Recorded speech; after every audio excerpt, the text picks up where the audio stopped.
पिता के घर में रहने वाली स्त्री कौन सा पाप करती है और उसका फल किसे भोगना पड़ता है, उसके माता पिता को या पति को? दोस्तों, इस विषय में एक प्राचीन कथा का वर्णन पुराणों में किया गया है। आज हम आपको वह महान कथा सुनाने वाले हैं। एक समय की बात है, देवर्षि नारद यमलोक में यमराज से मिलने के लिए जा रहे होते हैं तो उन्हें यम मार्ग में स्थित नरकों में अनेक स्त्रियां यातनाएं भोगती हुई दिखाई पड़ती है, जिन्हें देखकर देवर्षि को बड़ा विस्मय होता है। उन स्त्रियों का अंग अंग जल रहा होता है और वे जोर जोर से चीत्कार कर रही होती है, हाय, हमने पिता के घर में रहकर घोर पाप किया है, अब हमें इस पाप से मुक्ति कैसे मिलेगी? उनका करुण विलाप सुनकर नारद जी यमराज के पास चले जाते हैं। नारद जी को देखकर यमराज उनका स्वागत करते हुए कहते हैं, हे देवर्षि, यमपुरी में आपका स्वागत है। आज किस प्रयोजन से आपका यमपुरी में आगमन हुआ है? अवश्य ही आप कोई महत्वपूर्ण समाचार लेकर आए होंगे। देवर्षि नारद कहते हैं, हे धर्मराज, आज मैं आपके दर्शन करने के लिए ही आ रहा था, किंतु मैंने यमपुरी के मार्ग में बड़ी ही विचित्र घटना देखी है, जिससे मेरे मन में शंका निर्माण हो गई है। कृपया आप मेरी इस शंका का समाधान कीजिए। यमराज कहते हैं, हे देवर्षि, आपके मन में जो भी शंका हो, निसंकोच होकर पूछिए। मैं आपकी शंका का समाधान करने का प्रयास अवश्य ही करूंगा। फिर देवर्षि कहते हैं, हे धर्मराज, आज जब मैं आपके दर्शन करने के लिए आ रहा था, तभी मैंने नरक में कष्ट भोग रही कुछ स्त्रियों को देखा है, जो जोर जोर से विलाप कर रही थी कि उन्होंने पिता के घर में रहकर घोर पाप किया है। इसीलिए मैं आपके पास यही जानने के लिए आया हूं कि एक स्त्री पिता के घर में रहकर कौन सा पाप करती है और उस पाप का दंड किसे भोगना पड़ता है। यमराज कहते हैं, हे देवर्षि, आपने उचित ही प्रश्न किया है। आपके इस प्रश्न के उत्तर में समस्त मानव जाति का कल्याण छिपा हुआ है। आपके इस प्रश्न का उत्तर देने से पूर्व मैं आपको महाराज कंस के जन्म की कथा सुनाता हूं। महाराज कंस के जन्म की इस कथा के माध्यम से आपकी शंका भी दूर हो जाएगी और समस्त मनुष्य जाति को महत्वपूर्ण ज्ञान की प्राप्ति होगी। इसीलिए आप इस कथा को ध्यान से पूरा सुनिए। जो भी मनुष्य इस कथा का श्रवण करता है, मैं उसके 32 अपराध माफ करता हूं। देवर्षि कहते हैं, हे धर्मराज, आप इस कथा को अवश्य कहिए। मैं इस कथा को सुनने के लिए उत्सुक हूं। मैं इस कथा को ध्यानपूर्वक सुनकर इसका प्रचार करूंगा। फिर यमराज देवर्षि को वह कथा सुनाने लगते हैं। हे देवर्षि, 28वें द्वापर युग के आने पर यह इतिहास घटित होने वाला है।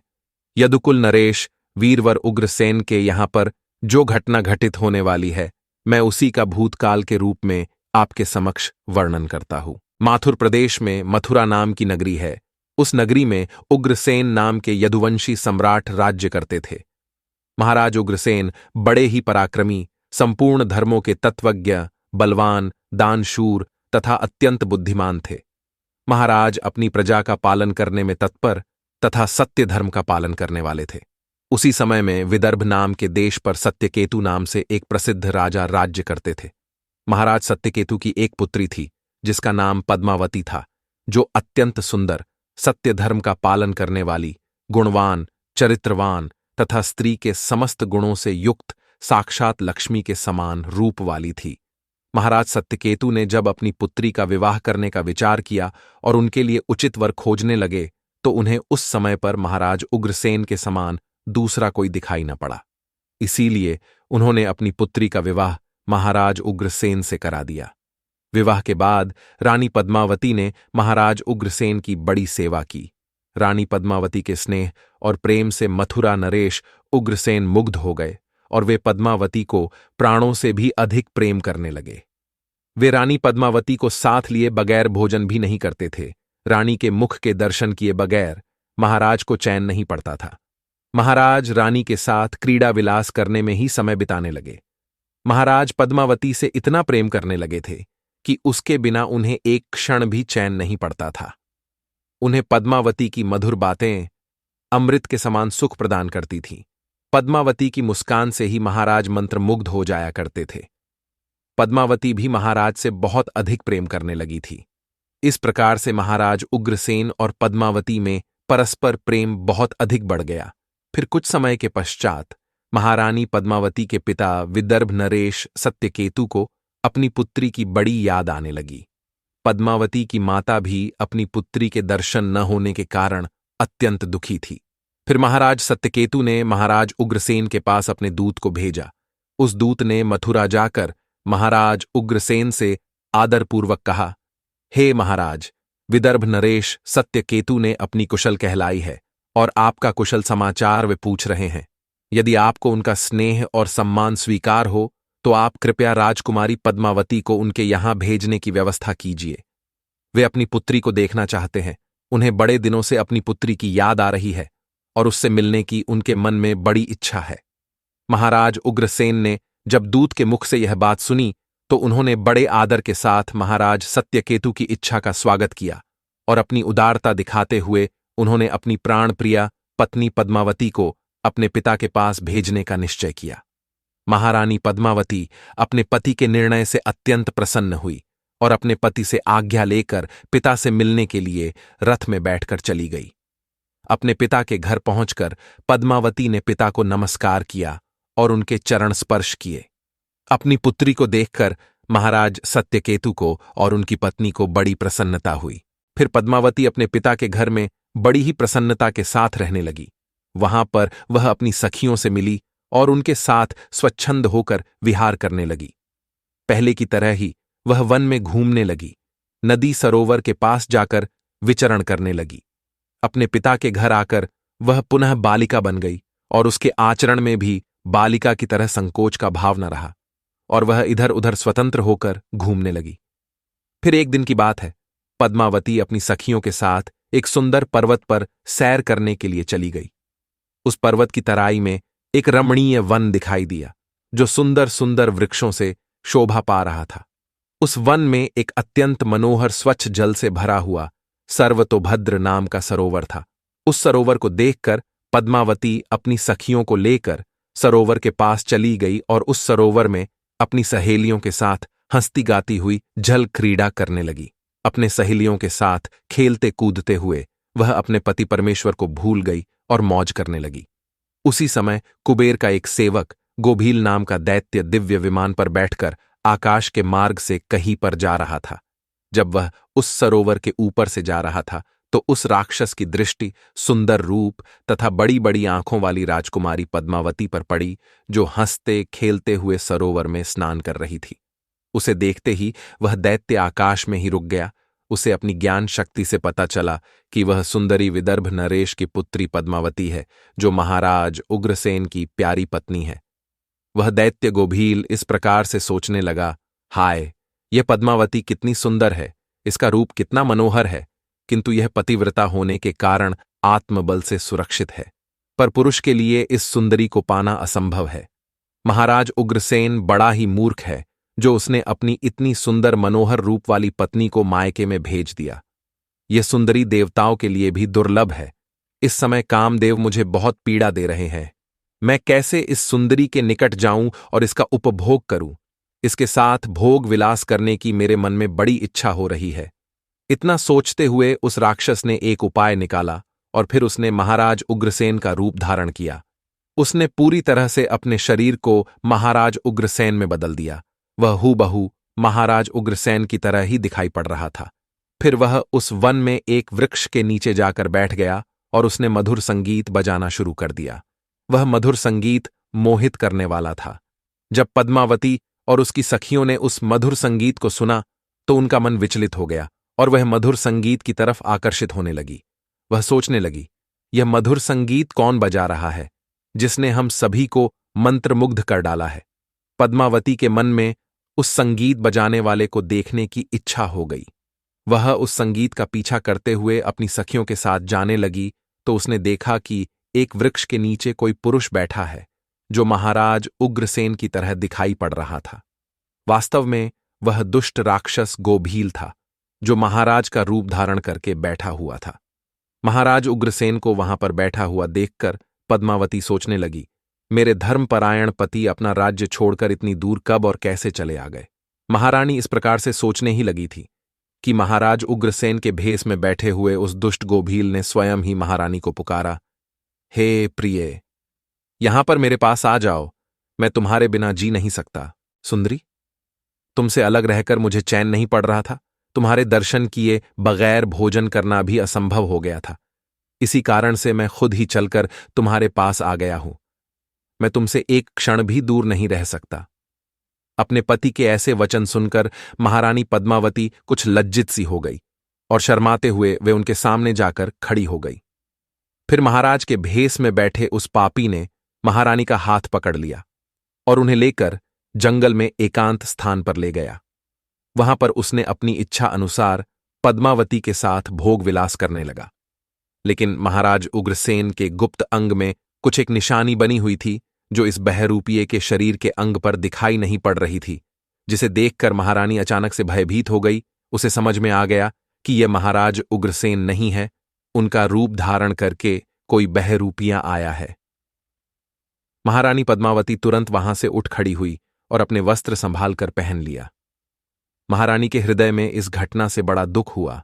एक पापी बहरूपीय ने महाराज का रूप धारण करके उनका उपभोग किया, जिससे महारानी बहुत क्रोधित हो गई और उस राक्षस से कहने लगी, अरे नीच, जल्दी बता, तू कौन है?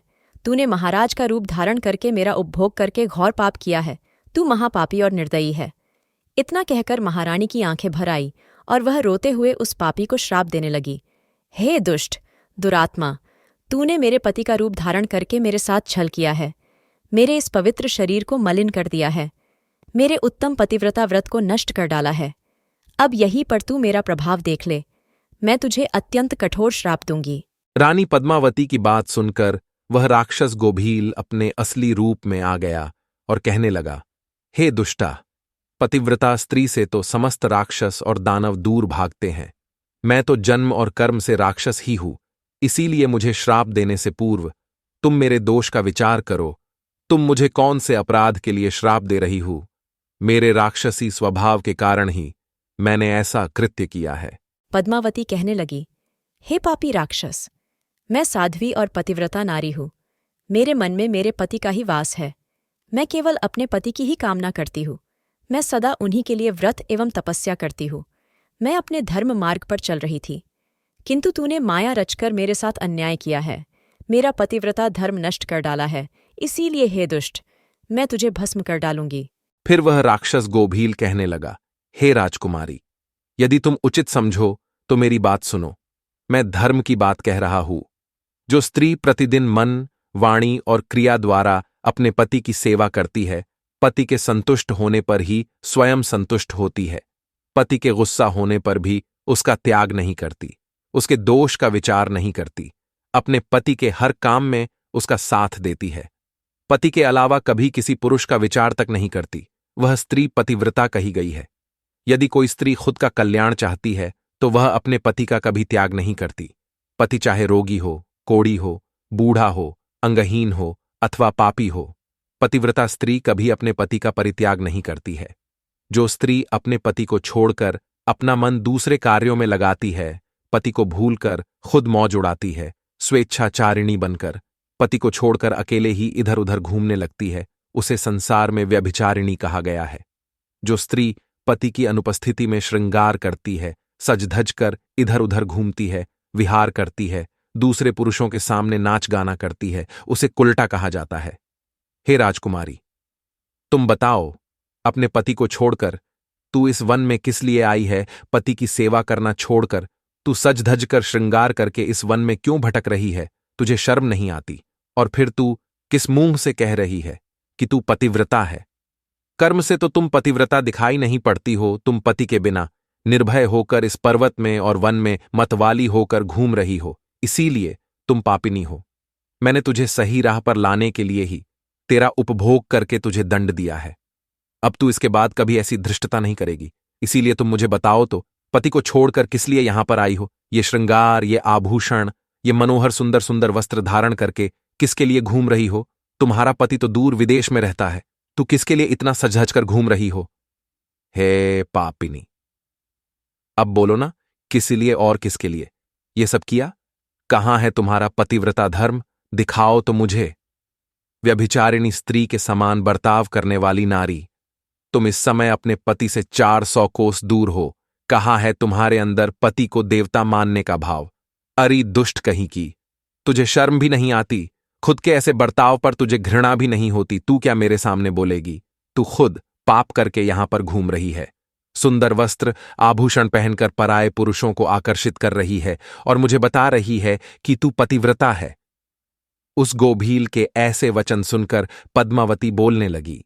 ओ नीच राक्षस, तू सुन, मेरे पिता ने मुझे अपनी पति के घर से बुलाया है, इसीलिए मैं आई हूं। इसमें पाप कहाँ है? मैं काम, लोभ तथा मोह के वश में पति को छोड़कर नहीं आई हूं। इस वन में भी मैं सदैव अपने पति का ही चिंतन करती रहती हूं। लेकिन हे पापी, तूने मेरे पति का रूप धारण करके मुझे धोखा दिया है। एक पतिव्रता स्त्री का पतिव्रता धर्म भंग करने वाले को घोर नरक में डाला जाता है, उसे बाद में सूअर के जन्म में डाल दिया जाता है। क्या तुझे इतना भी नहीं पता? तू नहीं जानता, मैं अपने पति से बहुत प्रेम करती हूँ। मैंने कभी अपने पति का अपमान नहीं किया, सदैव उनकी सेवा की है। मैंने कभी अपने पति की आज्ञा का उल्लंघन नहीं किया। तो फिर क्यों तूने एक पतिव्रता स्त्री को दूषित करने का दुस्साहस किया है? अरे दुष्ट राक्षस, देवता भी पतिव्रता स्त्री से भयभीत रहते हैं। पतिव्रता स्त्री के श्राप से तो सूर्य की अग्नि भी ठंडी पड़ जाती है, सरोवर सूख जाते हैं, वृक्ष फलहीन हो जाते हैं। पतिव्रता स्त्री के बिना यह संसार नष्ट हो जाएगा। फिर गोभील ने कहा, पद्मावती, अब मेरी बात सुनो। अंधे मनुष्य को कुछ भी दिखाई नहीं देता है। इस समय पर तुम धर्मरूपी नेत्रों से हीन हो गई थी, इसीलिए तुम अपने पति को पहचान नहीं पाई। जिस समय पर तुम्हारे मन में अपने पति का घर छोड़कर पिता के घर पर आने की इच्छा हुई, उसी समय तुम अपने मन से पति की भावना छोड़कर उनके ध्यान से मुक्त हो गई। पतिव्रता स्त्री निरंतर केवल पति का ही चिंतन करती है। जब तुम्हारे अंदर पति से दूर होने की भावना जाग गई, उसी समय तुम्हारे हृदय की आंखें फूट गईं। फिर तुम मुझे कैसे पहचान पाती? तुम अगर सच्ची पतिव्रता होती तो मुझे देखते ही पहचान लेती। पतिव्रता स्त्री के मन में केवल उसका पति ही होता है, वह अपने पति की सुगंध से उसे दूर से ही पहचान लेती है। लेकिन तुम अपने पिता के घर पर आकर अपने पति को भूल चुकी थी, इसीलिए तुमने मुझे पहचाना नहीं और अपना पति समझकर मेरे साथ चली आ गई। गोभील के इस प्रकार के निष्ठुर वचन सुनकर रानी पद्मावती को अपनी भूल का पता चल गया और उसके हृदय में बड़ा दुख हुआ। वह पश्चाताप करने लगी। फिर गोभील ने कहा, हे शुभे, मैंने तुम्हारा उपभोग किया है, जिससे तीनों लोकों को कष्ट पहुंचाने वाला पुत्र उत्पन्न होगा। यही तुम्हारे इस पाप का दंड है। इतना कहकर वह राक्षस गोभील वहां से चला गया। गोभील बड़ा ही दुष्ट और पापी था। उसके मायाजाल में फंसकर एक पवित्र नारी का पतिव्रता धर्म नष्ट हो चुका था। उसके चले जाने के बाद रानी पद्मावती अत्यंत दुखी होकर रोने लगी। उसके रोने की आवाज सुनकर उसकी सखिया दौड़कर उस स्थान पर चली आ गई और पूछने लगी, राजकुमारी, रोती क्यों हो? क्या हुआ? महाराज उग्रसेन कहा पर चले गए। फिर महारानी पद्मावती ने अत्यंत दुख से रोते हुए अपनी सखियों को सारी हकीकत बता दी कि किस प्रकार से राक्षस गोभील ने महाराज उग्रसेन का रूप धारण करके उनके साथ छल किया। फिर सखिया पद्मावती को उसके पिता के घर पर ले गई। वहां जाकर रानी पद्मावती शोक और दुख से थर थर कांपने लगी। सखियों ने रानी की माता को सारी बात बता दी।